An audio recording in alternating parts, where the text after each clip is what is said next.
Hey guys, welcome back to my channel. In this video, I'll show you how to fix Ethiopian Airlines app not working properly. Please make sure to watch this video to the very end so you don't miss out on important information and make any mistakes. In saying that, let's dive in. Alright guys, I'm going to go over 3 different options you can do to fix this problem. So the first option is to head over your Play or App Store on your mobile device and type in Ethiopian Airlines app and make sure the Ethiopian Airlines app is updated to the latest version. If it says update, go ahead and click on update, then open it.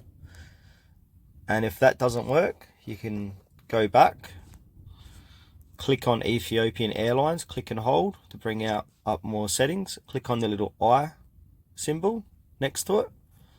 And then from here, scroll down where it says storage. You want to clear the cache, so click on clear cache. Mine's already been done.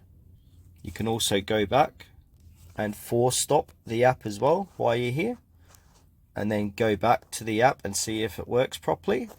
And the third option is to simply click and hold, uninstall Ethiopian Airlines, and go back to your Play or App Store and re-download it, and then restart your phone and see if that works. So yeah, there's three or four different options you can choose from to fix this app. Alright guys, that's it for this video. Thanks for watching to the very end. Please consider to like this tutorial and subscribe to our channel if you found it was helpful.